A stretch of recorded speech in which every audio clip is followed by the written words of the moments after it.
Mise en échec avec Renaud Lavoie maintenant. Alors, Renaud, nouvelle qui secoue la planète hockey. Aujourd'hui, décès de Claude Lemieux. Oui, celle-là, là, je veux dire, quand on dit ne pas l'avoir vu venir, c'est effectivement le cas. Claude Lemieux, là, pour ceux qui sont dans notre groupe d'âge, Jean-Charles, le connaissent très bien parce qu'il nous a émerveillés dès le début de sa carrière avec les Canadiens de Montréal, marquant un des très beaux buts de l'histoire de l'organisation en 1986. Écoutez le son de ça. Reprise par Lemieux, le tir.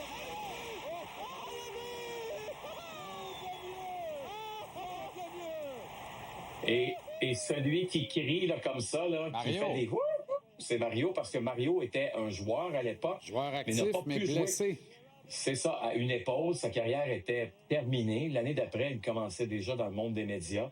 Et quelle idée de génie de Radio-Canada à l'époque d'avoir engagé Mario Tremblay. Et si tu permets, Renaud, là, je me suis méprisé tantôt au billet de saison. J'ai parlé de Mario comme deuxième analyste télé aux côtés de Gilles Tremblay et Claude Quenneville, mais ce n'était pas encore Claude Quenneville. Il était à la radio du Canadien. C'était encore le vénérable Richard Garneau lors de ce parcours éliminatoire de 86. Exactement. Puis Claude, c'était quelqu'un qui a marqué le hockey, mais c'est un gars qui avait pas le talent d'un Guy Lafleur, là, par exemple, mais qui a été capable d'avoir un impact immense, un impact, d'après moi, équivalent à Guy Lafleur, en raison de sa ténacité au travail, son désir à tous les jours de trouver une façon de battre l'adversaire. Et il était surtout reconnu pour être un joueur de séries éliminatoires. En saison, on disait que c'était un bon joueur. En série, on disait que c'était un excellent joueur. Il levait toujours son jeu d'un cran dans les matchs qui étaient très, très importants. Il y a une journée, Jean-Charles, début 2009, je reçois un appel de Marc Bergevin. Marc travaille pour les Blackhawks de Chicago. On jase ensemble un peu, puis il dit « Hey, t'as-tu entendu celle-là, Renaud? » Laquelle? Il dit « Claude Lemieux veut revenir dans la Ligue nationale. » Je dis « Voyons donc, Marc, ça n'a pas d'allure, là. Je veux dire, qu'est-ce que tu me racontes là? Ça fait 6 ans qu'il joue plus dans la Ligue nationale de hockey, là. » Ben, Renaud, il dit « Fais une coupe d'appel, là. » Il va revenir. Claude Lemieux jouait en Chine pour un club qui s'appelait les Sharks. Oui. Il a joué après ça pour le club américain de la Ligue américaine des Sharks de San Jose qui était à Worcester pour ensuite jouer pour les Sharks de San Jose. Il a joué 19 matchs au total, ça inclut un le match qu'il a joué de série. Pourquoi il a fait ça, tu penses, Jean-Charles? À 44 ans. Est-ce qu'il a fait ça pour l'argent? Ben non. Aucun rapport, l'argent. Il a fait ça parce qu'il voulait se prouver et prouver au reste du monde qu'il était capable de le faire. Et c'est une leçon, je pense, de détermination, Claude Lemieux, dans tout ce qu'il faisait, tout ce qu'il entreprenait. Il aimait ça jouer sous la peau de ses adversaires. Je te raconte une anecdote. Cet après-midi, j'étais avec Nick Eprios à son émission à Sportsnet, simultanée à la radio et à la télé. Nick gagne la Coupe Stanley en 1994 avec les Rangers. Évidemment qu'il y avait éliminé en demi-finale les Devils, le but de Stéphane Matteau, dont tout le monde se souvient. OK? Et là, ils ont leur bague de la Coupe Stanley. Puis on s'entend que les joueurs des Devils, ça sort pas au New Jersey, ça sort à New York. Un soir, Claude est là avec Tom Chorski. OK? Puis ça donne que c'est le party, il y a eu un party où c'est la remise de la bague là, de la Coupe Stanley. Claude Lemieux, il dit à Tom Chorski, viens, on va aller voir Nick Eprios. Nick Eprios n'avait jamais rencontré à l'extérieur de la glace. Nick, montre-moi ta bague. Il prend la bague, il regarde Tom Chorski, il dit, ça, c'est la bague qu'on leur a donnée. En voulant dire, on aurait dû gagner ce match-là. On leur a donné le match aux Rangers, puis c'est pour ça qu'ils ont gagné la Coupe Stanley. Alors, constamment, c'était ça, Claude Lemieux.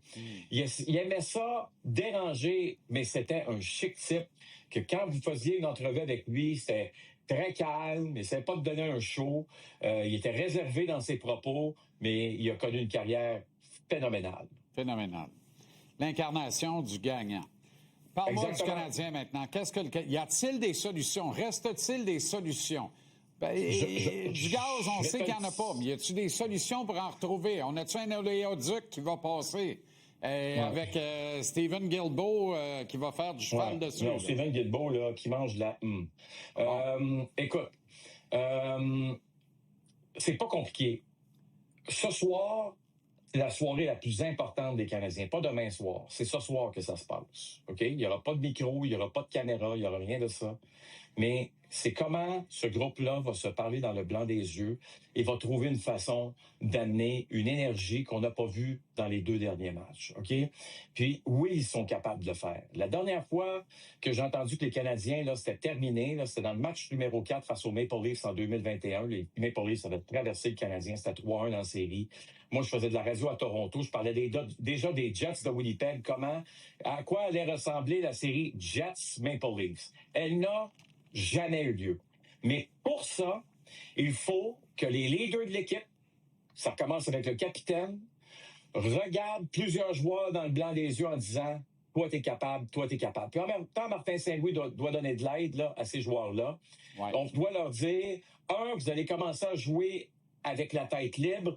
2, t'es pas capable, t'as pas de jeu en zone défensive, donc le puck à l'autre bout, on s'en fout. Qu'il y ait 30 dégagements refusés. Ce n'est pas important. Moi, j'ai vu Tom Brady, vous allez me dire, un sport complètement différent. Il joue contre les Dolphins de Miami. Il n'y a aucun de ses receveurs de passe qui est en santé. Penses-tu que Tom s'est astiné 2 secondes quand il n'y avait pas de jeu? Pognait le ballon, lancé au sol. Je pense que 30 fois dans le match, le ballon au sol. Pourquoi? Parce qu'il sait qu'il n'y avait aucune chance de gagner avec cette gang-là. OK? Qui a gagné le match?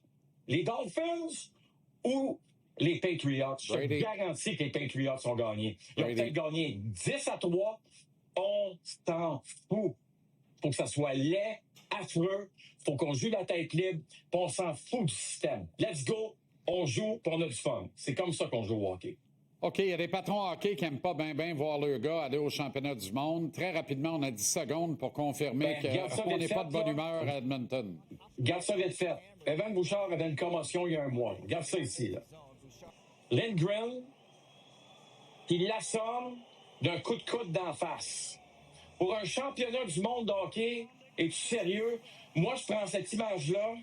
Je suis directeur général. J'entends un de mes joueurs qui va aller au championnat du monde de hockey. Je pèse send. Voici ce qui peut t'arriver, kid. T'es sûr que ça te tente vraiment? Je comprends de plus en plus pourquoi il y a des directeurs généraux qui font « Tu t'en vas pas là, mon kid. T'as d'autres choses à faire cet été. » T'entraîner, entre autres. Parce qu'Evan Bouchard, son été va ressembler à quoi maintenant, là? T'es les Oilers d'Edmonton, là, tu vois ça, là? Je m'excuse, là. Inacceptable, inconcevable. Si t'es pour être ça, là, non. Aucune chance. Merci, Renaud. Bonne soirée. À demain en avant-match. Oui, Jean-Charles, à demain. Bye-bye.